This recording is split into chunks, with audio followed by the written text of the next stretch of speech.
Good morning my dear students. आज मैं आपको क्लास 8 मैथ का लेसन 9.3 क्षेत्रमिति मेंसुरेशन का क्वेश्चन नंबर 10 एग्जाम्पल का लेके आया हूं। इसमें क्या दिया है, 14 सेंटीमीटर चौड़ाई वाले एक आयताकार कागज को चौड़ाई के अनुदिश मोड़कर 20 सेंटीमीटर त्रिज्या वाला एक बेलन बनाया जाता है।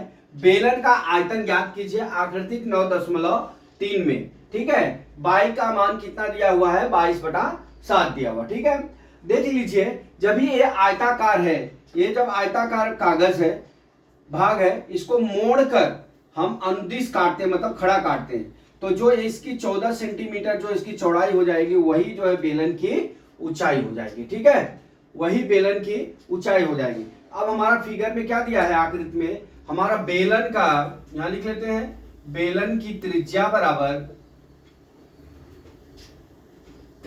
बराबर कितना दिया हुआ दोस्तों, 20 सेंटीमीटर, और बेलन की ऊंचाई बराबर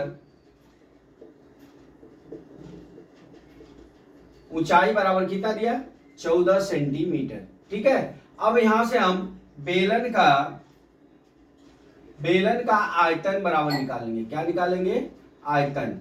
क्या आयतन होता है, पाई आर स्क्वायर एच। ठीक है, बेलन का आयतन। तो पाई का मान हमारा दिया है सवाल में 22/7, नहीं दिया भी है तो भी 22/7 लिखेंगे। आर का मान हमारा कितना हो जाएगा, बेलन की त्रिज्या 20 सेंटीमीटर का वर्ग और एच। ठीक है, अब काट लीजिए, 7 दूना 14। ठीक है, 7 दूना 14 हो गया, 22 में 2 गुणा करेंगे 44 हो जाएगा, और गुणे 20 400।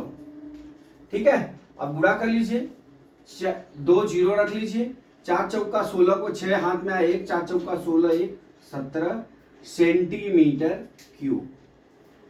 ये हो गया हमारा बेलन का, क्या हो गया हमारा, ये बेलन का आयतन।